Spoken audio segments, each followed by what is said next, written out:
Nyakorom gajwang arwaki kendo ni machiegni koro wadonje kidieny miluongo ni buch jopiny. Ma en bura mabende warwake pachi nyakorom gajwang nyiswa kotenre gi magi mabende wadwa go mbaka nyisi kacha ni wantiere gi Dr. Gregory Ganda mabende en jatenda migao mathieth e kaunti ma Kisumu. Wadhi ng'iyo wechego motenre kod nywando nyamrerwa e wechego mag thieth. Be thuolo mar gonwa simu wanya winje duondi odhiambo makawuono.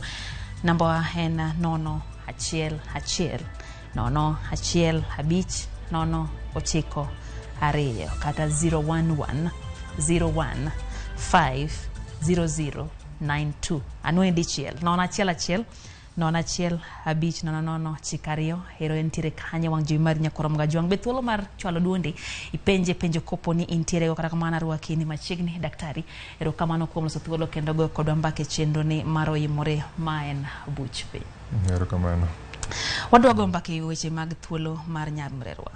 Okuongo en wach ma wanyako ng'eni sekta mar thieth nodhi osude ke counties. Koro county ka county nitiere gi thuolo mar tayo chenro mag thieth gini wuon. Kata kama nyakorom gajwang kapok wadhi wawinjie wach mano wache county ma Kisii gi jatenda kata governor ma Kisii Simbarati gi jotelo mamoko ewi nywando nyamrerwa e sekta mar thieth e counties.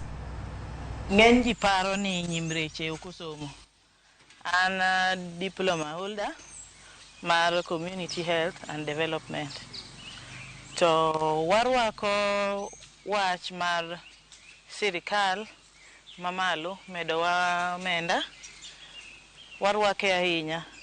Miyowa mor kawageno kendo kawamor kwang'eyo niya ni kata jomalo kata president wa ong'eyo. Adiera makende en ni sani endi wapimo wa test to wa treat malaria bende e kor gwe. Ka onge gloves, ere gimomiyo nyaka ta test. To nose puonja gi sirikal achiel ni endi ni mondo mi atimre nade ni ngimana biro mokwo, ngimana duong' moingo mora. Koro ere gimomiyo nyaka ta test. Koro ibiro yudo ni community ma pod dhi inyore. Community ma pod dhi inyore nang'o? Ka gloves no othis. Ngiso ni an bende kaka nyamrerwa an gimana duong' moingo mar jite. Matiende ni ka gloves no onge to gimano ripatim cha ok adhi time ni wach an bende ahero ngimana. To kane county government marwa ma Kisumu kae ne nyalo medo pesa moro ewi pesa ma national government chande ne dhi kelo. Adiera tich ne dhi bedo mayot ni wach an koro ka wuok ang'o mamona tiyo. Kwa vile amesema na kutenda. Angalau tumeenda muda mrefu, lakini siku ya leo imetimia ya kwamba hata message ndio hii mimi naonyesha ya kwamba nimepokea shilingi 4,000 pesa za miezi 2 kutoka Stanbic ambayo vile gavana alisema hivi tulianza kupata hizi hela kila mtu. Kama mimi waziri wa afya nimefurahi sana kwa vile gavana wetu ameweza kuitikia hii mwito wa kuweza kulipa our community health promoters stipend. We are endeavoring to make available of other tools of work. That includes gumboots, jackets, umbrellas, when they are moving from one compound to another. Koromo jama no kanyo governor ma county ma Kisii Simbarati kabende ochiwo thuolo kabende owacho kaka gichiwo kony mowinjore nyamrerwa winjo gi iti kabende en gino makoro siro mokadho. Daktari nyiswa ni to ere thuolo ere kama nyamrerwa donje e weche mag thieth e counties wa. Okay. Koro nyamrerwa en the first step in the health system maro. Waluongo ni level 1 health services. To gin sani waluongo ni community health promoters. Gine magi konyo prevent, ni preventive and promotive health, so that okwa bed gi diseases mang'eny to gi konyo gi first aid. Be gi konyo gi yudo health information magi collect a ground emo tiyogo timo interventions. Kaka nitie the disease mang'eny mochako, nitie je mang'eny man gi diarrhea, gine magi nyisowa. To again watiyo gi passing the information mar health to the community. Walongo ni health education. Koro wa train gi with the information magitero a community. The third thing gin man gi ng'eyo ji man e dalagi. Koro sama watimo health insurance wadwa jomiluongo ni indigents, joma ok nyal. Gin magi konyowa identify joma ok nyal chulo so that wachul gi insurance. ginyalo treat small illnesses kaka malaria gi diarrhea. Sani wasetimo training magi, koro ginyalo timo test mal malaria gi thieth to gi diarrhea. To final thing gitimo linkage. Sama nigi shida e community ging'e ni dhi hospital kamae ibo yudo this solution. Kata last time ne wan gi accident Seme, the first people mano chopo e accident scene gin nyamrerwa magi coordinate accident victims nyaka hospital. Koro that linkage between the community gi hospital gina megitiyo. Koro gin very important in the health system walongo ni level 1 health services. Ero kaki wacho ni gin very important. Jogo mabende koro ntiere gi kama gidonje mabende nyaka bedni winjo geyo makare. Tango ma koro kelo pogruok ewi chudo margi mabende osekelo fuere kan ntiere moko mayuak ichulo gi matin. Kabende duoko penjo no nyiswani to ere gimomiyo counties chudo mopogore. To be ntiere chik maketo ni nyaka chulgi nyako kang maromo kama. Ingeni yakirang kama nyamrerwa nochako. Communities wa ne wadak gi joma konyowa. Wan ulongo ni social community. Ka en gi problem, the first thing mitimo idhi gi ngat ming'eyo. Koro that used to happen long time. To ne gitiyo e communities almost for free. Onge ngat ma chulo gi. Koro ne wa identify ni gima ne watimoga ni ikelo hospital tiketo nurse. Okinyal yudo patients from the community. Nikech kan ka gin gi shida gidhi ngat ming'eyo. And those people sometimes care the correct system. Koro mano identify ni nyaka ikaw jogi, imegi training so that they become part of the health system. Samano wachako ne gitiyo for free. Koro ibedo trained so that at least some imiyogi health information to imiyogi the correct health information. Bang mano wachako ni jogi are important, wamigi stipend. To ne onge regulations bar stipend. Ingeni nikech ne gin community health volunteers or gain workers. Ingeni worker some umi employment itimo gimilongo ni advertisement. You advertise to the interview ema indiki. But jogi community ema identify ni ngatni ema wadwa ni obed representative marwa mar health. Koro ne wachako gi stipend. To ne onge any law anywhere. So counties kata national government no keto community health services bills mamiyo ni inyalo chulo community health volunteer. Koro county ki county kata county ka county nigi different means. So the national government no wacho ni inyalo chulo nyaka maybe 2,500. Koro nitie jok machulo 1,000 or nitie jok ma ok chul completely. Nitie jok machulo 2,500. Emano wachako kamano. To sani wase at least ni most counties also identify ni it's an important thing. Kisumu no chako gigini. Identify ni community health workers are important. Kabana Nyong'o no chako saman okao serikali wacho ni abo chulo jogi, at least abo miyo gi stipend, to abo miyo gi training, abo miyo gi uniform. Koro mano koro the whole country oneno ni gini tiyo nikech ugese neno impact ma. Koro wacho ni gino chakore Kisumu. No chakore Kisumu gi some other counties, but strong political support no chako Kisumu. Yeah. Strong political support ma wacho ni I identify community health volunteers as important people. To abo chulo gi, abo miyo gi training, abo miyo gi digital tools, to abo miyo gi uniform. Mano no chako Kisumu. We are some of the pilot counties mano chako. Yeah. Benya kesanyanyo inyowacho ni osechiw gik makare mag tich iluongo ni PPEs. Ngeni seche mabende koro irito jatuo. Nitiere tuoche mabende nyalo maki, tekni mule ma ok mule yo makare to imbi nyalo ya kanyo gitu. Aneno kachiel kuom nyamrerwa kanyo iluongo ni Ouma Shem. Owacho ni sani gidwaro oluongo ni environment ma adequate. Nyiso ni thuolo kata aluora makare.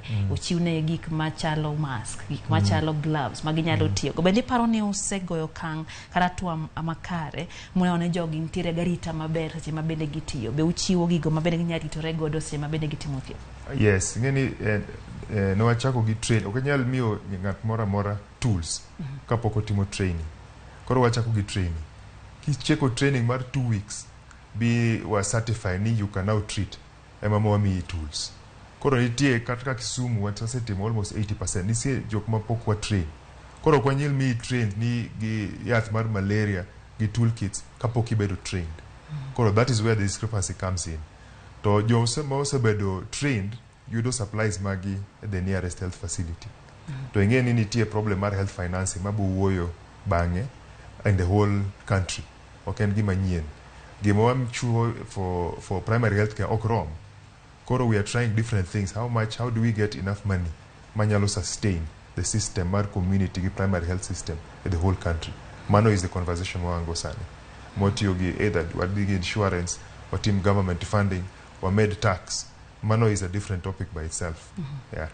Wa thoro ng'eyo nyamrerwa ka ng'ato wacho wach nyamrerwa to ging'ene ntiere yedhe moko ginyalo ng'wedo ni iti yien samoro gikunyo nitie yien moro timadho ntiere kaka gitiyo bende gi riekni moko mathoth jong'ene gin riekni manyachon konyo ngima dhano. To sani waneno ka tuoche medo biro manyien. Nitie tuoche ma bende Uganda pok ong'iyogo. Ma samoro ka nyamrerwa kia notim nang'o. Machalo kaka noneno ka COVID-19 kata corona nodonje pacho ka Uganda nobedo kod tungni ne gikia ne gitime nade kane pok ging'eyo kaka inyal chak thiedhe kata kaka inyal chak konyo mondo kik gigame. Nitie chenro muketo mag puonjo nyamrerwa ewi tuoche manyien madonjo. Nitie tuoche ma bende ji ok ong'iyogo. Gin tuoche madonjo mana apoya ka ji okia ne dhi nade. Kapok idwoko penjo no nyisa kata nitiere penjo moro omake simu wawinjie ni to jawinjowa ntiere kanyo. Oimore? Lydia. Oimore ahinya. In gi penjo machiegni buch jopiny? Mosna daktari. Daktari ka mos. Kao. Nyingi nga? Mimi guchien ka ok alego pasnadien. An siaka. Miwa penjo mari chenro ni mar buch jopiny. Penjo madwa penjo. Nyamrerwa dhi konyo wan kod gi gwen kae Lydia. Kendo gikonyowa mathoth gik moko matimre gi waneno gi. Penjo mapenjo daktari. Ayudo training owacho ka nitie gikawo gitero gi training. Qualification man be ng'iyo kuome mondo ka kawe nikech wan gi jok madongo dongo ka kod nyiri ma pod tindo tindo. Mar ariyo. Yudo ka samoro gwen kumwa ae en ng'at achiel to ji ong'e kin mondo iyude ka gimoro otimore e gweng'. Yudo ka en mabor.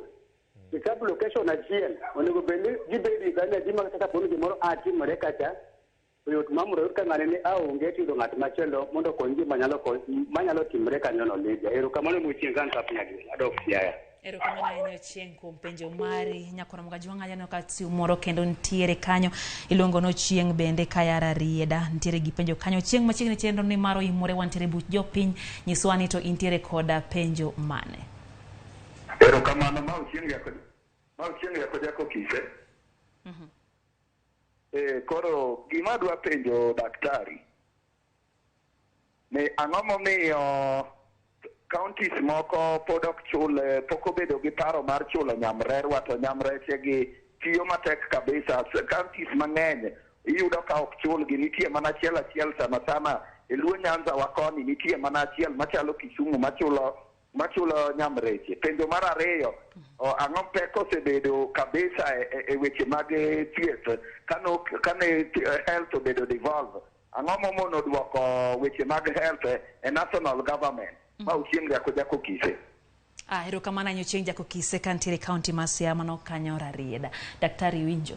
Aneno ka penjo na gi mar Ochieng' machielo cha mar puonjo nyamrerwa kite tuoche mabende sieko. Wachak gimanyane kapok wadhie e penjo mar Ochieng' jararieda ma jako kise.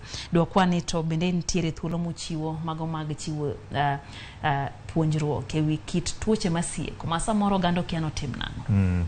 Koro training mar nyamrerwa en continuous. Every 3 months ni gin training manyien. Kata sama COVID-19 nochako nwa train gi te. Koro watino continuous training. Everything manyien machako watimo training kendo. Any new disease watimo training. Kata sani ne wan gi cholera to watimo retraining. Sometimes ka in gi outbreak titimo retraining kech we nyalo will. The same way kata health workers. Sama nitie a disease mo outbreak watimo retraining. Koro training is continuous. Mwatimo ga. Aneno ka bende mano hapa nodwoko penjo mar Ochieng' kaya e county ma Siaya. E kindego bende no penjo wach mabende an bende nadwa penji. Samoro nitiere wach moro idendo ni agent, wach moro mosieko mar wea. Kendo idwaro ni mondo gichope yo mapiyo. Tiyudo ka samoro nyamrerwa odak mabor kodi. Tiwacho kacha kichako ni gin jogo mabende gin e first line mar first aid. Gichiwo kony mokwongo, kony mar wea ne tuoche mabende sieko. Nyiswa ni to ere chenro maungo. Maana ne jogi kopo ni nitiere wach madwarogi to ginyalo chopo mapiyo. To ere kaka ginyalo chopo. Nutiere geche kosetimo nang'o. Koro ing'eni pod pod nyien. Pod watimo process. One e first step. Nitie counties mosechiwo kata ndiga, kata motorcycle e nyamrerwa mago konyo gi dhie communities. Koro mago are things of the future. Sani wawacho ni nyamrerwa achiel nyalo cover at least 100 households. Okay? To nikech wang'eyo burden mar disease. To ing'eni gima duong' ma gitimo ok en thiedho, en prevention. Rango ka in gi cho, rango ka in gi pi, kisedhi immunization and all those kind of things. Koro the main thing ok en thiedho ji, the main thing en prevent diseases. To sama gi prevent diseases, nyalo bet gi nitie emergency moro kanyo. Koro pod in gi dispensary mari minyalo dhi, but nyamrerwa is still available for those primary diseases. Yeah.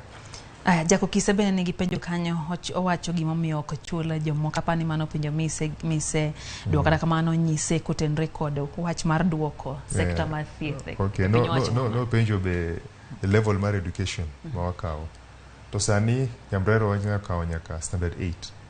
But nyaka ibed gi ng'at manyalo tiyo gi computer kata simu.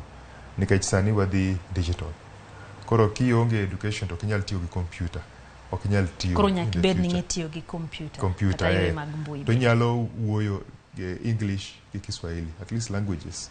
Koro nyamrerwa madani motiyo wacho ni kunya tiyo go. Koro mago in the future kata Kisumu ing'eni no face out nyamrerwa go. Yang kiko kinyal tiyo gi simu to kia English is very difficult. Tagwenge kama ng'ato nyawacho ni dholuo emiwache ja daktari. Wuoyo dholuo but ing'eni nyaka interact gi health system. Like interact with health system. Anyato puonj michiwo. Yes. Koro mano kawo time. To penj mar counties. Ing'eni county ka county is an independent county and government by itself. Koro nyaka yang manifesto mar governor. To en nodwa timo ng'o a health system. Ema o decide ni ma is an important thing mara. Koro kaka Kisumu governor okelo ni this is an important thing. Ema no chiwo chwe e penj no. Nisa kani wangida kachiel, nyiswa ni to ere otwa ma counties osego. Paro ni ben, paro maber kano duog weche mag thieth e counties. Kojo nje duoke mana piny owacho mamalo kaka jako kisetemo paro. Ing'eni health ok en buildings mineno. En gimiluongo ni outcomes gi outputs. Sama counties ochako, waneno market improvement mar health indicators. Facilities obedo mang'eny. Joma dhi e hospital nyuol. Ose medore ding'eny. Koro the improvements are market. Devolution apparently was the correct thing. Yeah. Rokamana nya daktari nyisa kachane thuolo wa rumo piyo modwa dira nono kata kamano ageno abubedo kod thuolo machielo mar goyo mbaka weche go mag thieth e buch jopiny kata e chenro machielo. Koro mojongo yo matin kwa duogo pod antiere kod weche mathoth e chenro mar imore kik idhi mabor.